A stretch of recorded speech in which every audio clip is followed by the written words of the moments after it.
યાદ હોય તો મેં એક સ્ટોરી મૂકી હતી, સોફા ફાડી નાખ્યો, અને મેં કીધું કે આ કોનું કામ છે. મેં સ્ટોરી મૂકી હતી તો બધાએ બહુ રિપ્લાય કર્યો.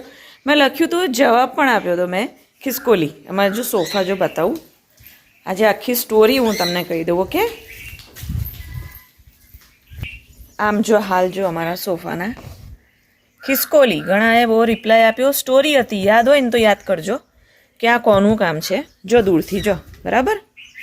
હવે ચાલો આપણે રસોડા બાજુ જઈએ. અરે ખુરશી જોઈશે, ઊભા રહો. જો હું ખુરશી લઈ આવી છું. આ જે બારી દેખાય છે એ હવે અમે છે ને ખુલ્લી રાખીએ છીએ. રાત્રે પણ આટલી ખુલ્લી રાખીએ છીએ. હવે હું કારણ બતાવું. ખિસકોલી બેને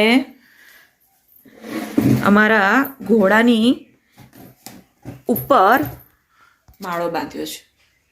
આમ જો અંદર છે ને નહીં બતાવું, એ બહાર જાય છે એટલે અમે બારી ખુલ્લી રાખીએ છીએ. અને અમારા સોફાનું મટીરિયલ જો અહીંયા આવ્યું છે. અહીંયા આવતું હતું, એણે જ્યારે શરૂઆત કરી દીધી ત્યારે અડધો બાંધી ચૂકી હતી એ, બરાબર. જો અંદર 100% બચ્ચા છે. એણે અડધો બાંધી દીધો, બરાબર. એટલે અમને પછી એનું વીખવું ના ગમે. જે કર્યું એ કર્યું, કંઈ નુકસાન તો કંઈ છે નહીં. હવે સોફાનું તમે એટલે એણે માળો બાંધ્યો છે ને, એટલે આટલી અમે છે ને દિવસ રાત બારી ધ્યાનથી ખુલ્લી રાખીએ છીએ. બહુ વહેલી બહાર નથી આવતી. કંઈક 7, 7:30 સહેજ નોર્મલ ટેમ્પરેચર થાય ને ત્યારે બહાર આવીને જતી રહે છે. એ સોરી આવ્યો, ચલો.